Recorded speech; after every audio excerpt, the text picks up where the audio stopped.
This is the Super Sports Schools podcast, bringing you stories of our future stars, powered by Spur Steak Ranchers. 1, 2, 3, go!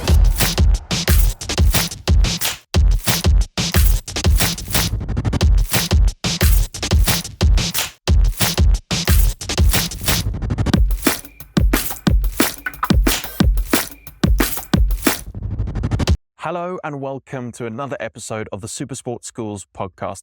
I'm Alex White, and a couple episodes ago when we had Niels Momberg on for the 2-episode series talking all things school cricket and the youth pipeline into professional cricket, he said that more than 80% of the Proteas ever have come from just 37 schools. Something like that. Go back to the episode, have a listen, and you'll hear the exact fact. But it's something like that, and it's extraordinary. It means that for our sport to be successful, and it's similar in other sports as well, across the country, we need to get people with talent into very few schools, as well as build up all the other schools so that that number can change on both levels. Now, what that means is unless people with talent make it into elite sporting schools like KES, where I am today, in Joburg, they're not really going to have the best chance of succeeding. And until we have developed hundreds of elite sporting schools across the country rather than just tens, it's going to be a challenge. So for now, where that challenge lies is getting people into schools like this. And if families can't afford it, it often falls to organizations and foundations to assist. But that comes with its added extra of difficulties, because often changing environments for people comes with more challenges and makes it very difficult to succeed and thrive. So to work through all of this in today's episode, I talked to Johnnie Gerber from the TAG Foundation, which supports boys here at KES and girls at Parktown Girls, about these challenges and why TAG Foundation has been so successful. Okay, so my name is Johnnie Gerber, and I am I suppose you'd call me the head of the TAG Foundation, or the founder, together with my wife, Tracy. And I run a travel company called Travel Assignment Group, where the tag comes from. And that's where we sort of started the foundation from. So to start off, Super Sports Schools podcast, we want to get a bit of an idea of how you fit in with sport. What's been your journey through sport? We know you've been involved from a young age. Yeah, so I attended King Edward School in Johannesburg. I was fortunate enough to play Cravenwick. I then went to Stellenbosch University, where I played rugby, and came back to Johannesburg, where I played at the Wanderers, and fortunately got selected to play rugby for Transvaal as well. Okay, so rugby is definitely... Yeah, rugby was my thing. Yeah. I also did athletics. I played cricket, but rugby was probably the one that I excelled at the most. Okay, cool. And now the TAG Foundation that you're involved in, obviously... part of it is around sports, but it does so much more than that. So for someone who might not have heard of what the TAG Foundation is, what it does, can you... Yeah, so TAG Foundation, we started it in 2009. And really, we just wanted to try and make a difference. I believe that in South Africa, it's very easy to complain about everything and the load shedding and what goes on. But there's not that many people that put their hands up and actually try and do some good. And my wife and I together decided that education was probably the biggest element lacking in South Africa. And for South Africa to succeed, schools like King Edward's, the Rondebosches, the Parktown Girls, those sorts of government institutions, we think that they are basically the backbone to the success of South Africa. And we're in a fortunate position that I run a pretty successful travel company. And we had to, from a BE perspective, we had to put together something to do it. And I thought, rather than just, get the points and tick the box, let's do something proper. And that's really, I suppose, how the TAG Foundation started. And it's grown into something way bigger than we ever anticipated or thought that it would be. And we now support 39 boys this year at King Edward's. And we have 7 girls at Parktown Girls. And really, it's what we try and do is select talented individuals that financially otherwise wouldn't be able to attend the school. And talent doesn't just mean the sport, but sport obviously plays a big part in schools, as we all know. But we also look at academics, where they come from, potential of the children, that sort of stuff. How important is that holistic support? Because I'm going to go on a little bit here. What I've known from coming up in for going through a Quintile 5 school, an all-boys school, is that sometimes when you take someone from an environment where they literally have nothing, where we always say like food is a struggle, to have enough food a day is a struggle, and then you give them a scholarship, put them in a Quintile 5 school, it's something that for me and for many people is very difficult to understand, how that sudden and complete change in environment isn't always the easiest to adapt to. And you think you just give them everything and they'll be able to succeed. And I know examples of boys from when I was at school who would be great at sport. They would come in and the academics would completely tank because there wasn't support around that. It's just expected that you're now in this great environment and you should succeed. Whereas adapting to it is something that's actually quite difficult, and especially considering that there are so many limited opportunities in professional sport, to let the academics fall away and all the other things is not always great. So how important is it for TAG, and how does TAG make sure that the all-round support is there? Yeah, so I suppose that's the critical role that my wife plays together with the teachers at the various schools. And we make it known that this is not a sports scholarship. Most of the boys will tell you that it is, because that's obviously, where their security lies. But the school has been incredible in terms of extra support, extra lessons. And you can't believe how these kids have battled through COVID, where most of them, or many of them, have not actually attended full-time school for their last couple of years at the primary school. So whilst there was already a gap of the guys coming into grade 8 and in terms of what is expected at these schools, it's probably been exacerbated by COVID. But we're very fortunate. King Edward's, the staff are incredible. If I can put it that way, my wife sort of acts as the mother to these guys. Most of them go to boarding school.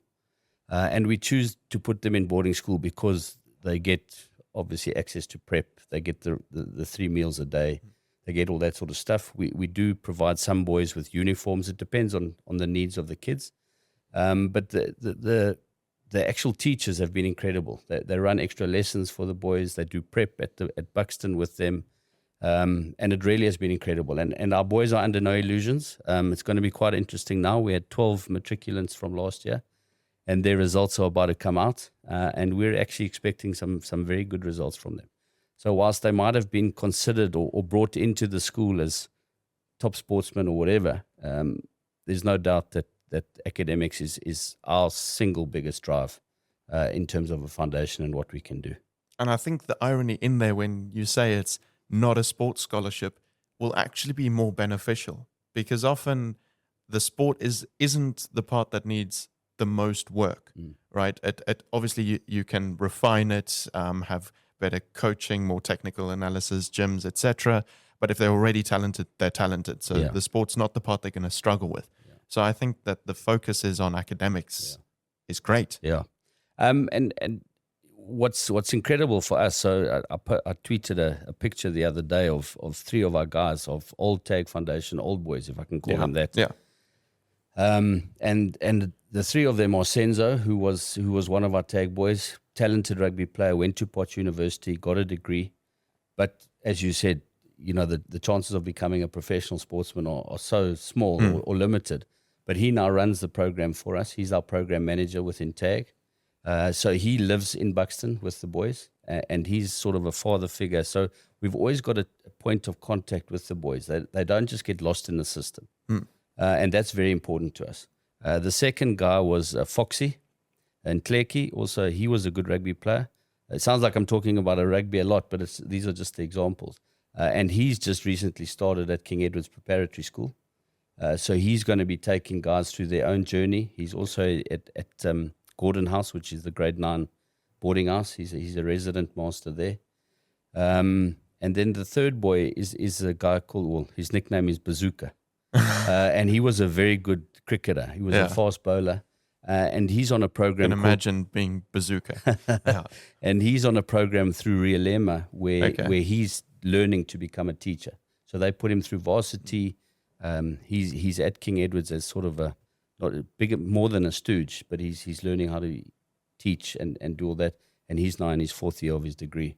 So there's 3 shining examples of where these guys thought ultimately, I've got a chance of becoming a talented sportsman, and they're putting something back into educating young men going forward, which we're extremely proud of. So that's 3 examples of people who've come in for sports and are now able to do something meaningful. They have paths laid out for them, not necessarily in sport, which is great.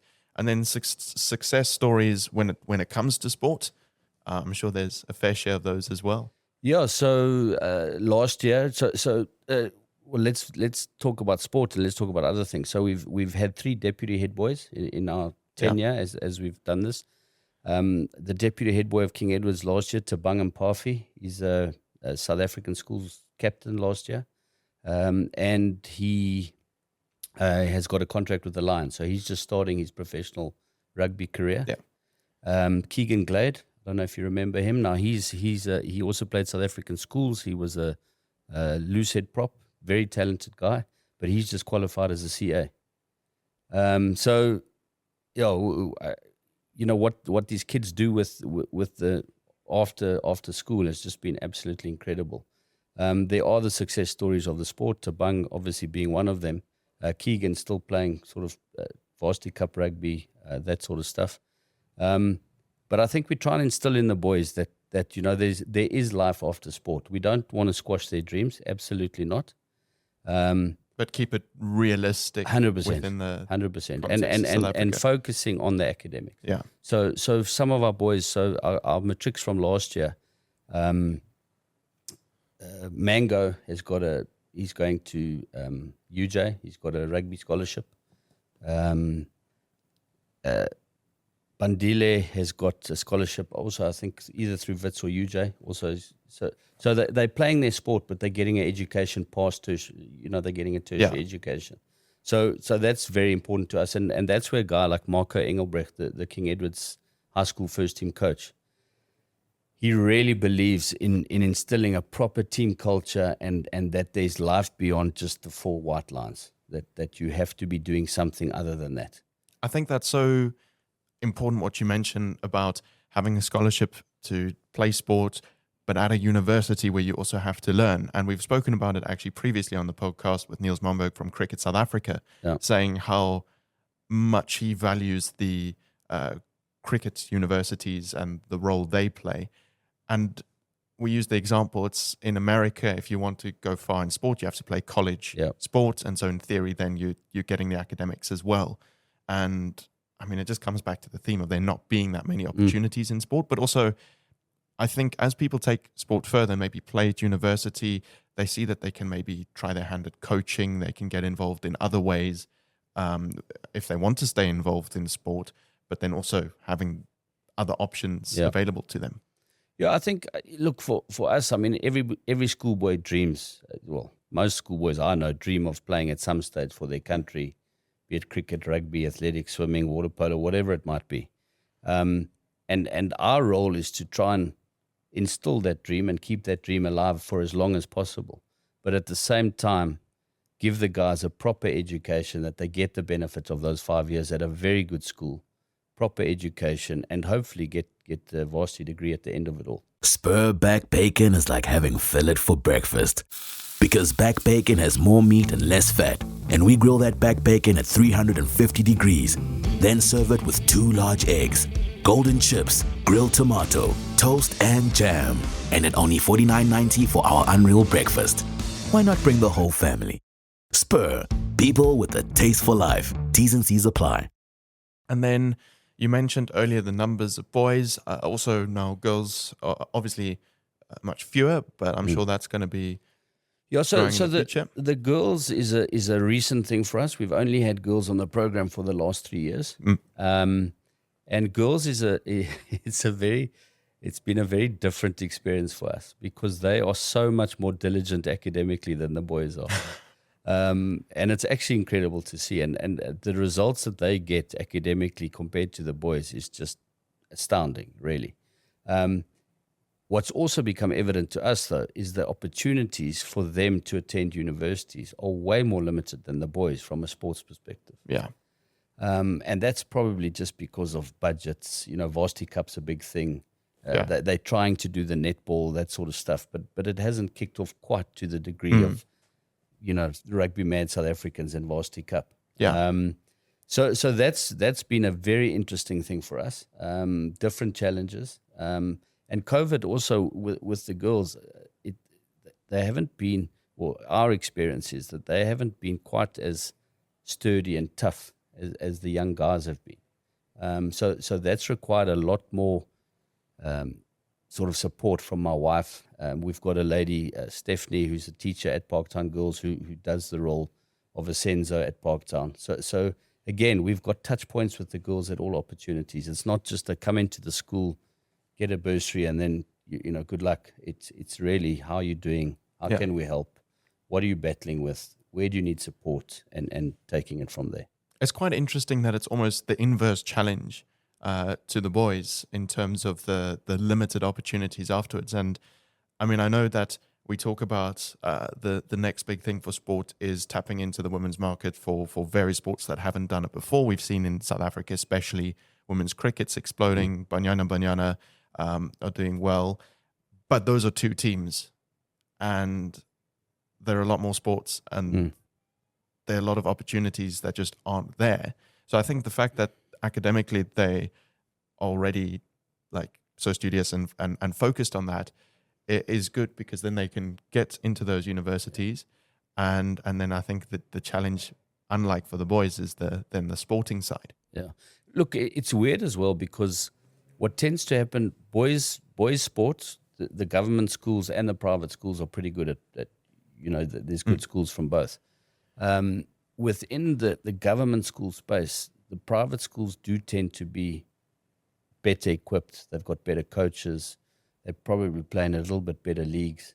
And I think the challenge for a school like Parktown Girls is to try and not make sport the priority, but to try and get to compete on a level footing with like a St. Mary's, those sorts of things. And whilst they do play them, those are not sort of the usual fixtures, if I can put it that way. So, my own schooling, I loved the fact that you could play sport, learn, get an education, ultimately go to varsity, get a degree, and it allowed you to do all that sort of stuff.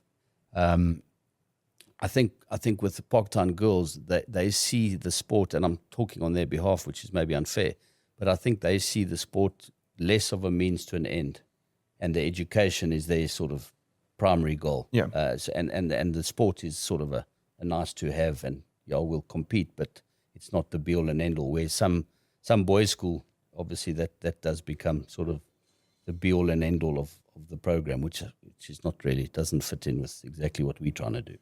Yeah. And going back to the start, when you were mentioning that this has been born, or it's got a lot bigger than you thought it would ever be, the TAG Foundation, and it started because you are passionate about education and the impact it can make. I think always the difficulty with foundations is wanting to help everyone, and you simply can't. Yeah. And so that selection process and finding who to put into the TAG Foundation and making sure that it's then also someone who is benefiting from it and doesn't waste the opportunity they're given, whereas somebody else could have benefited. Yeah, that must be a challenge in itself. It really is a challenge, and that's where my wife plays a massive role. So we work together with the school. So we don't physically go out and look for boys or girls ourselves. We allow the schools to do that, and then they say, we believe that this guy or this girl is the sort of person we want at our school. My wife would then go and interview them, get a feel of what she thinks of them, probably meet the parents, get an idea as to background, and then we'd take it from there. And we obviously know what resources we have for the next year, so how many we can take on, and then we play it according to that. But it's probably one of the hardest things, not being able to say yes to every single needy child, and there are thousands of them out there. For this year, 2023, do you kind of look each year and think we want to expand, take on more, or is it more like those who we do have, we want to give them the best that we can? It's a combination of both. So we are reliant on outside funders. Yeah. We put a lot of our own funding in, but we are reliant in many respects to outside funders. And we've been very fortunate in that regard. I mean, Tag Foundation started off with literally it was one night, a big party for all our mates. We'd do an auction, they'd give us some money, and we'd put some boys and girls through school. But it's become so much more than that.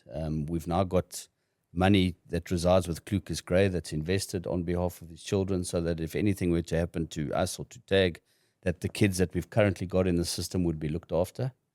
But it really depends on people. So we've got many great examples. Unfortunately, a guy that attended school just after me, Trini Lopez, his son died, and we've currently taken on 2 boys in his name on the Daniel Lopez scholarship that's funded through his matric class of 1991, and he was a very talented water polo player. So they've chosen 2 water polo boys that they've chosen, but because we run sort of quite a tight scheme where we look after the boys, we mentor them, we've got Senzo, all those types of things. They've decided to do that fundraising through the Tag Foundation. So it depends. Some things like that come about, and when those come about, then we take it on. And I think within the King Edward's community, we're still getting there with Parktown, but it's improving. They know what Tag does, so we sort of become the first port of call if they're thinking about something, or so that's really been beneficial to us. And you mentioned that it's not Tag who obviously goes out and chooses the ideal candidates, but obviously has some hand in the final decision. I was going to ask, with Supersport schools now covering matches, covering various sports, they're able to watch back games, coaches can use it, talent can be found, I guess not so much in the talent finding, but in the keeping track of seeing development. Have you noticed an impact? Is it anything? Look, there's absolutely no doubt that first of all, school sport attracts a massive amount of interest. In my mind, we've got the cameras up at King Edward's, so there's always the opportunity to be watching those games. I know what it means to the boys because I've spoken to them about it, and as you said, they can go and watch clips, even just for Varsity Cup and that. They use the platform to create their own clips to on-sell exactly to scouts. Yes. Yeah. Which I think is magnificent. In my day, you relied on somebody who said, "Oh, that guy can play a bit." That was sort of the sum total of what you did. Whereas now there's real live video evidence of what's going on, and also from a school community perspective. I mean, we've got hundreds of thousands of old boys that live overseas or live in Cape Town or Durban or Port Elizabeth, and the platform just allows them still to support, albeit from afar, still to support their school and see what's going on. And schools like ours, they rely tremendously on the support of old boys and that sort of stuff financially. Yeah. I was going to say, as an opportunity for old boys, also coming from an old boys school, I know how much old boys contribute, especially around sport, but also to put people through school so that they can benefit from those various opportunities. And I think it being available all across the world, you can be a part of that, I guess, sporting fever, which hopefully, and I'm sure does, make people more willing to contribute. Yeah. Whereas before, unless you've stayed in the city where your school is and maybe you attend reunions every now and then, that would kind of be the only opportunity to sell the school back to its... Well, I just know from my own experience. I mean, when I left school, I went to Stellenbosch for 4 years. And through no fault of my own or the schools, that sort of prevented any sort of contact other than maybe the odd game in the holidays or whatever.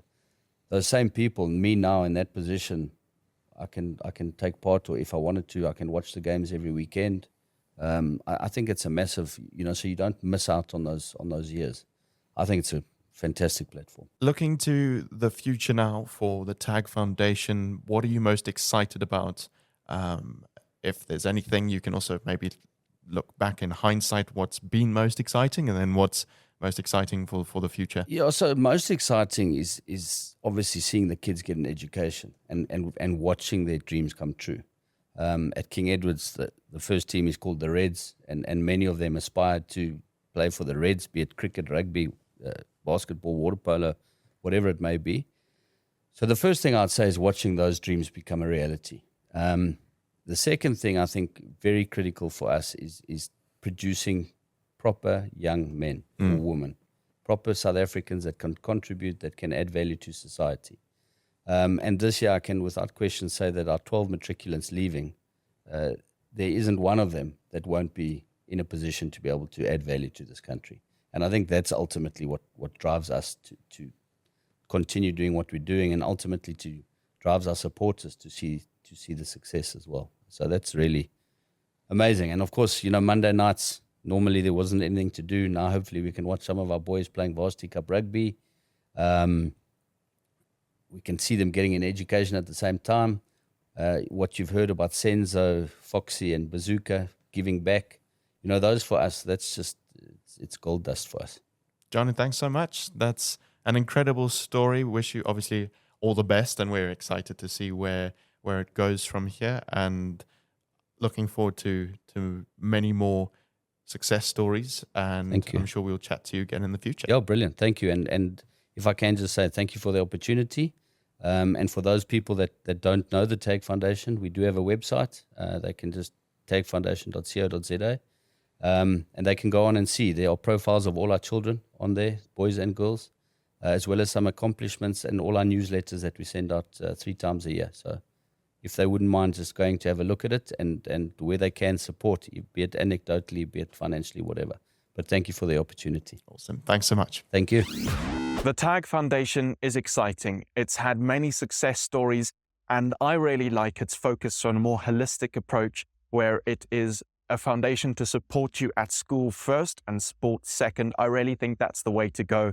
To be successful in sport is to not actually focus on the sport. Thanks so much for tuning in to this episode of the Supersport Schools podcast.